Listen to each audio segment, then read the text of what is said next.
Assalamualaikum warahmatullahi wabarakatuh. Kami dari kelompok 9 Waalaikumsalam. hasil diskusi kelompok kami mengenai perubahan politik.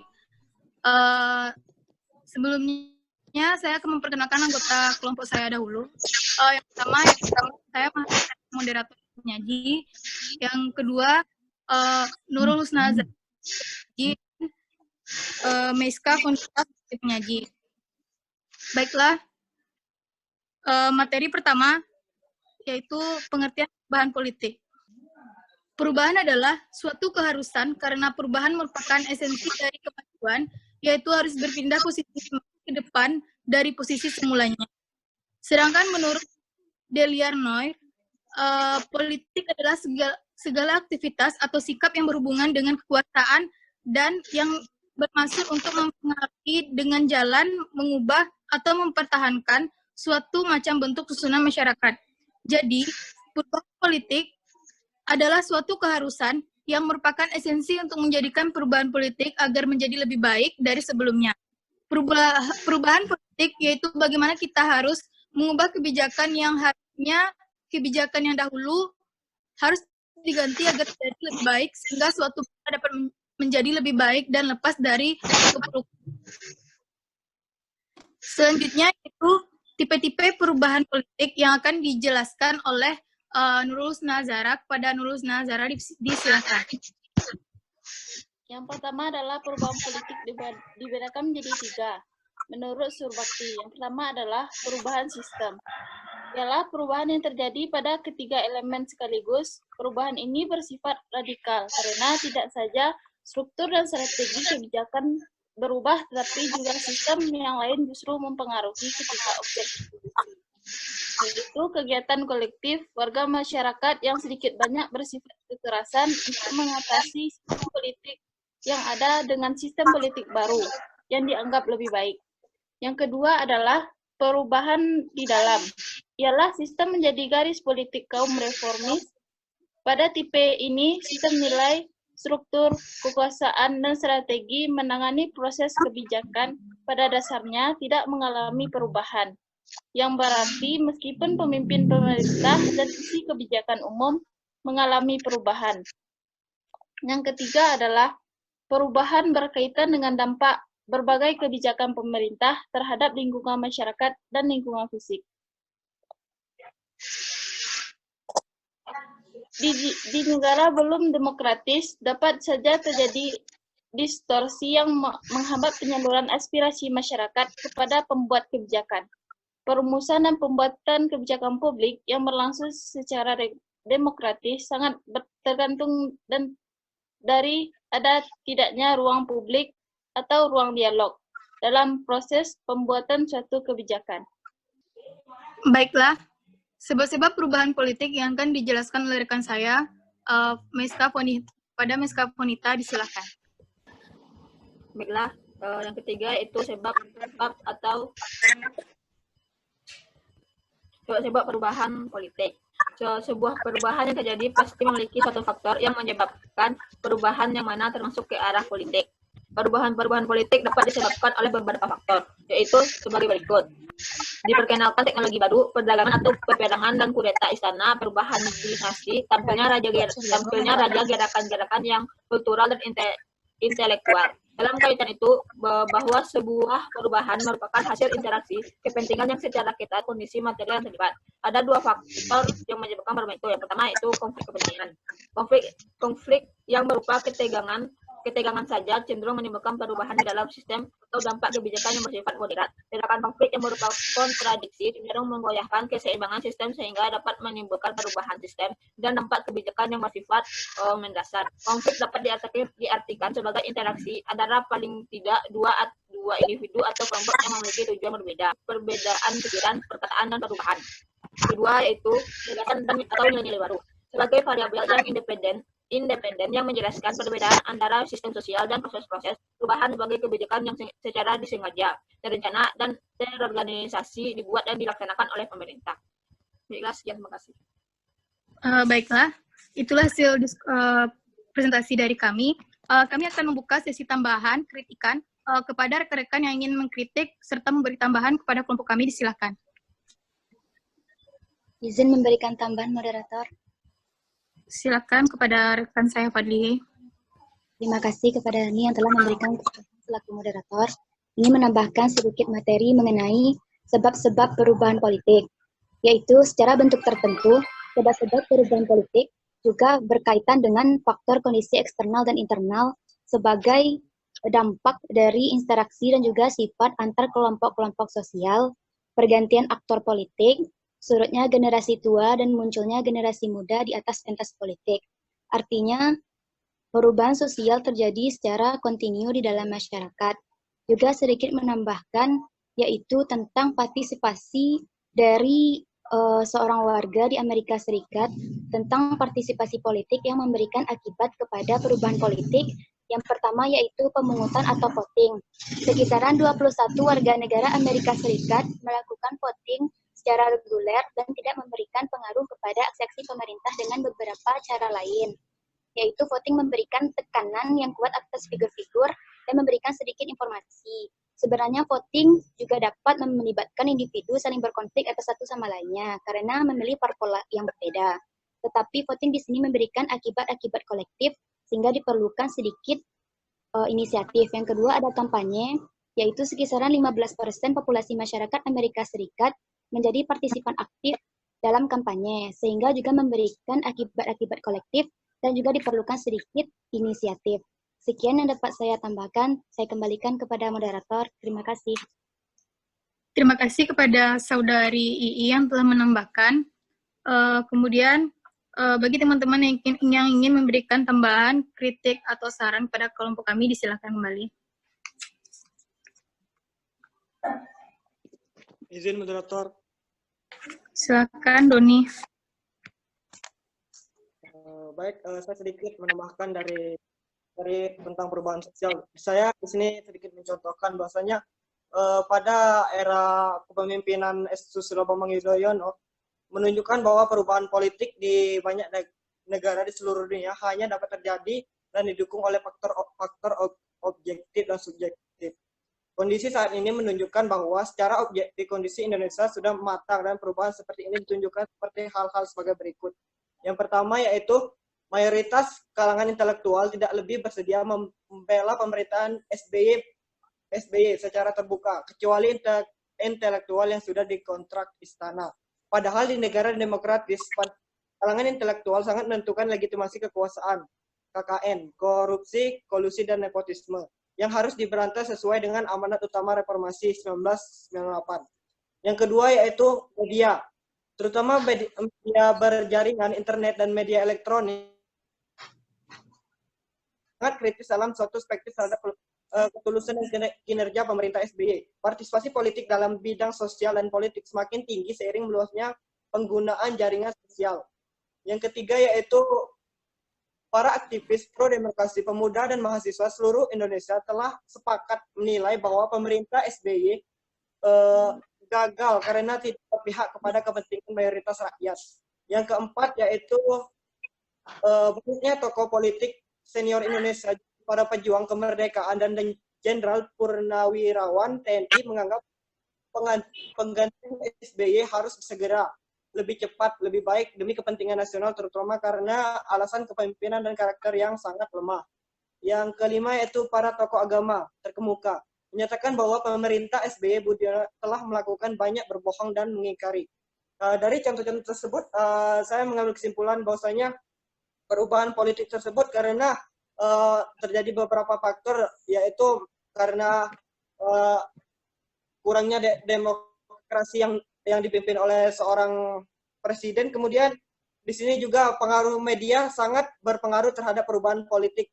Dengan adanya internet dan media radio tersebut sangat mendukung di dalam perubahan politik itu sendiri. Terima kasih. Terima kasih kepada Saudara Doni yang telah menambahkan. Kami menerima atas tambahan dari Saudara Doni. Selanjutnya, untuk teman-teman yang ingin memberikan kritik dan tambahan atau saran, silakan. Jika tidak ada, langsung ke sesi tanya-jawab. Kami buka sesi tanya-jawab untuk 3 penanya. Silakan kepada Saudari Fauzia. Silakan untuk penanya yang kedua, yaitu M. David. Selanjutnya, bagi teman-teman yang ingin bertanya, memberikan pertanyaan, silakan. Pertanyaan pertama yaitu dari Fauzia Rahmatika, yang mana pertanyaannya, dalam makalah yang kelompok penyaji bagikan, terdapat sedikit paparan mengenai materi komunikasi politik, yang mana materi dari kelompok penyaji yaitu tentang perubahan politik. Pertanyaannya, apa keterkaitan atau hubungan dari perubahan politik dengan komunikasi politik? Pertanyaan dari M. David yaitu, bagaimana peran pembangunan politik dalam perubahan politik itu sendiri? Baru 2 penanya. Disilakan untuk penanya yang ketiga. Bagaimana teman-teman? Apakah masih ada yang ingin bertanya? Kalau tidak ada, kami akan mulai untuk menjawab pertanyaan. Jika tidak ada,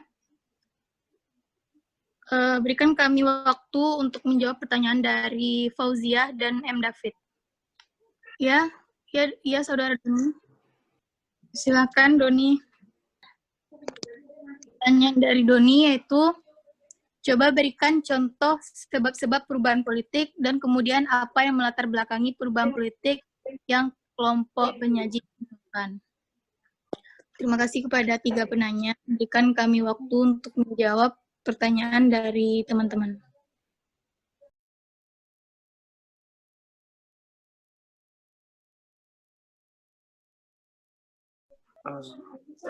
Doni, Don. Apa pertanyaan kau tadi, Don? Pertanyaan kau, Don?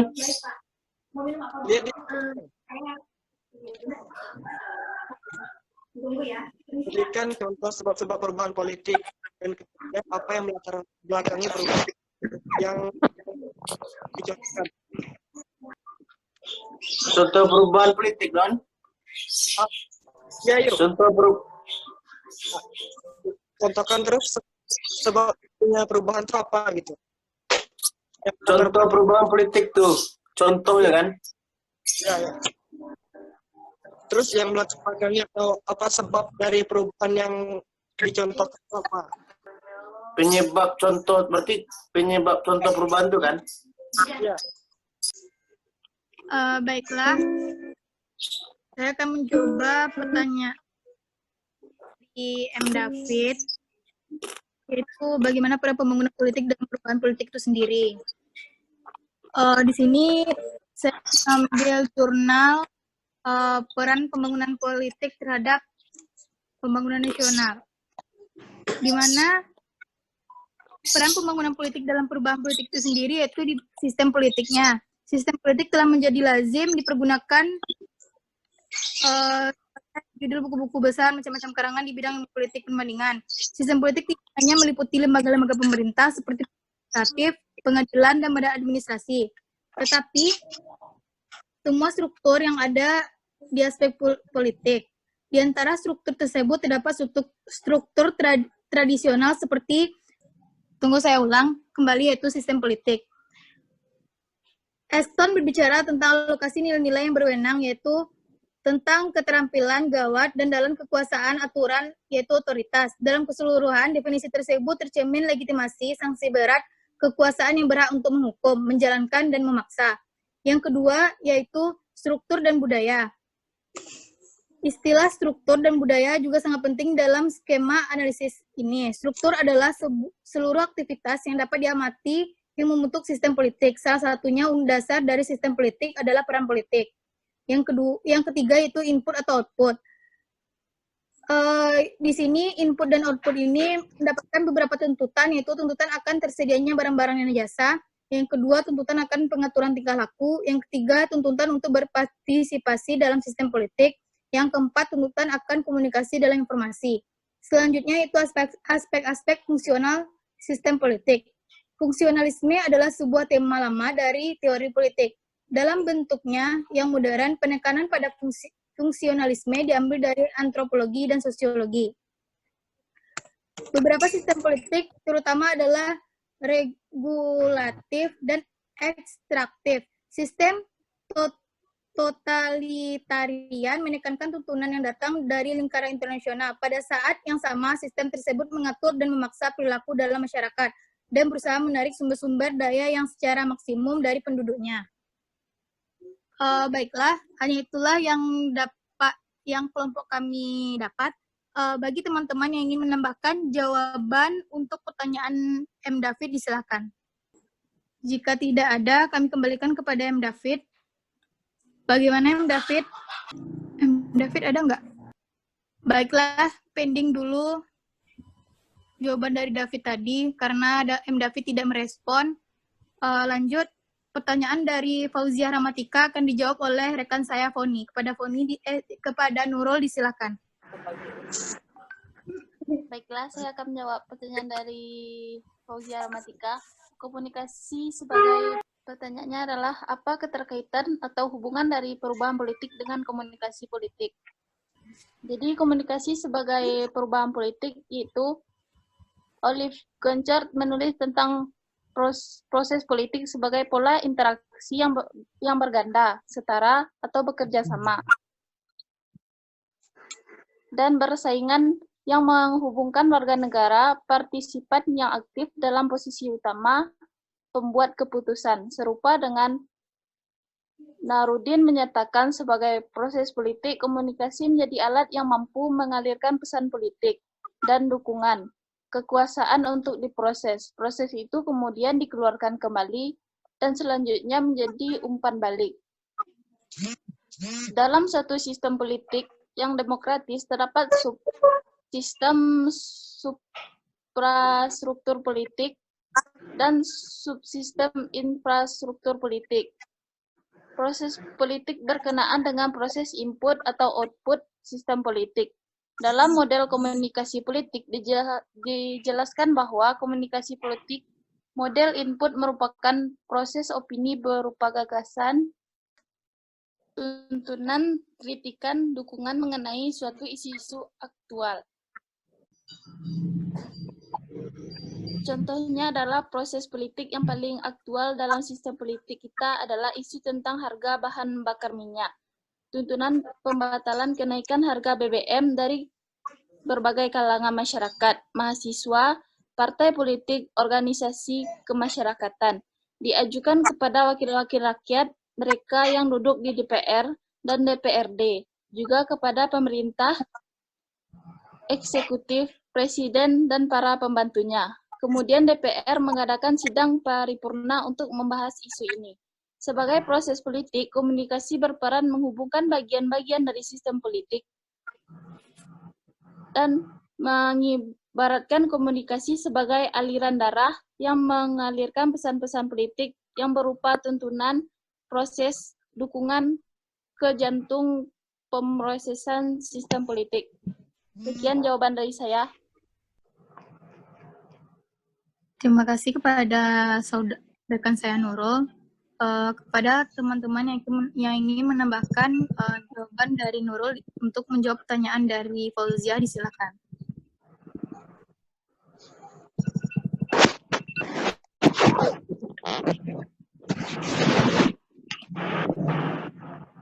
Izin menambahkan, moderator. Silakan, ada II. Hubungan komunikasi politik dan perubahan politik. Seperti yang diketahui, sebuah partisipasi politik juga memberikan akibat untuk perubahan politik. Salah satunya yaitu seperti kampanye. Dalam sistem kampanye tersebut juga diadakan juru bicara kampanye yang akan memasukkan program atau pemberian janji berupa pembicaraan kepada opini atau khalayak ramai. Nah, di sana juga diperlukan komunikasi politik sebagai serapan dalam penyampaiannya agar dapat mempermudah pencapaian tujuan dan juga memperoleh kekuasaan.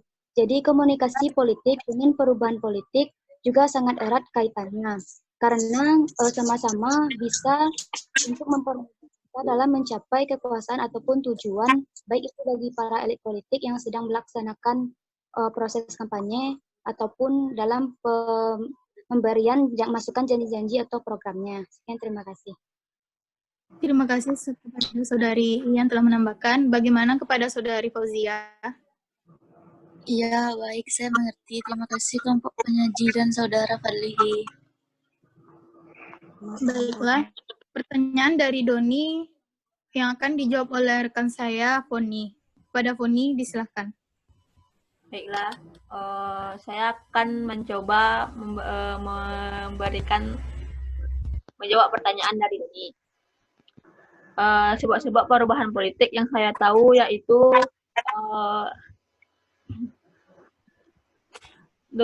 diperkenalkannya teknologi baru itu yang telah kita kenal dengan smartphone atau internet, mungkin itu.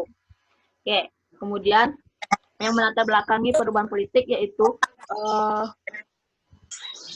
dalam memasuki perubahan politik di Indonesia ini, terkadang kita hanya tahu bahwa sebenarnya ada suatu perubahan politik yang terjadi di pemerintahan dan membuat keputusan sesuai yang telah diterapkan. Tetapi pada kenyataannya di dalam pemerintahan yang melanggar sendiri sistem yang telah dibuatnya. Suatu hal yang memberikan pemahaman serta perubahan politik di Indonesia telah banyak terjadi persitenggangan antara pihak. Perubahan politik perlu suatu kesimpulan dapat memberikan solusi buat permasalahan pergolakan politik di Indonesia ke arah kemajuan bangsa. Perubahan politik dapat ditimbulkan oleh konflik, kepentingan, dan gagasan atau nilai-nilai baru. Perubahan politik dibedakan menjadi 3, yaitu perubahan sistem, perubahan di dalam sistem, dan perubahan karena dampak berbagai kebijakan umum.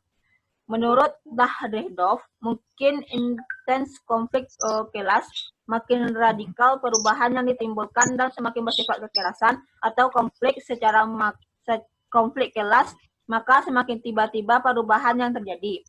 Perubahan politik adalah bagaimana kita harus mengubah kebijakan yang seharusnya kebijakan yang dahulu harus diganti agar menjadi lebih baik sehingga bangsa ini dapat menjadi lebih baik dan lepas dari keburukan yang selama ini kita tahu bahwa sistem perubahan di Indonesia sangat tidak karuan dan tidak tahu bagaimana sekarang politiknya sangat-sangat buruk.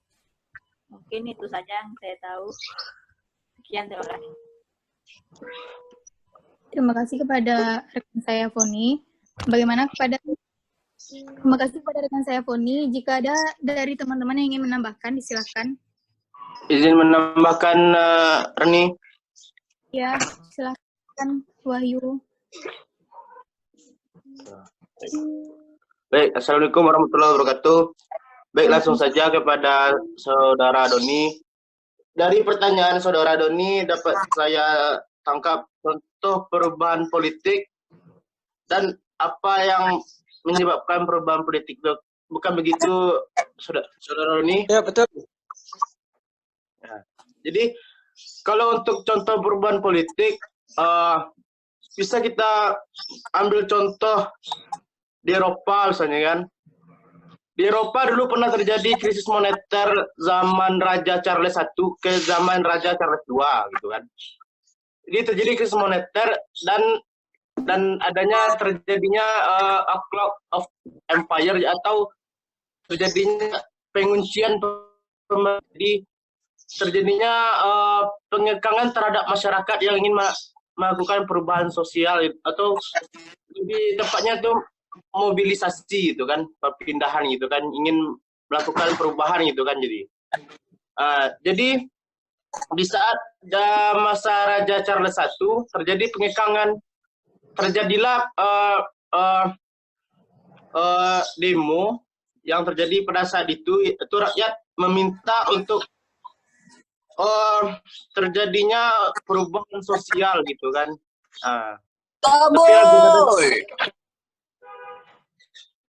Tapi Raja Charles pertama menolak melakukan perubahan, namun akhirnya terjadinya untuk pelengseran Raja Charles I ke Raja Charles II gitu, pergantian pemerintahan gitu kan.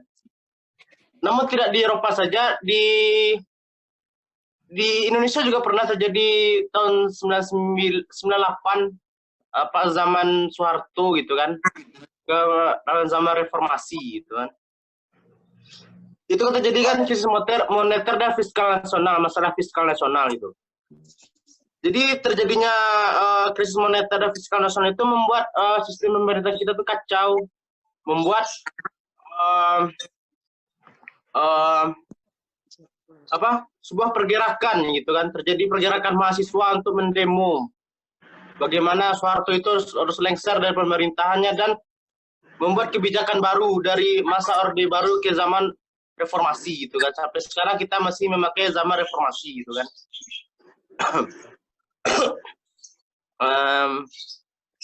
Kalau untuk contoh dan penyebabnya mungkin itu yang dapat saya sampaikan kepada Saudara Doni. Sekian, terima kasih. Baiklah, terima kasih kepada Wahyu yang telah menambahkan. Kami kembalikan kepada Saudara Doni, bagaimana? Baik, terima kasih kepada kelompok penyaji dan Wahyu yang telah menambahkan, saya sudah memahami. Baiklah, saya sedikit menambahkan, yaitu dari pertanyaan David tadi, peran pembangunan politik terhadap perubahan politik.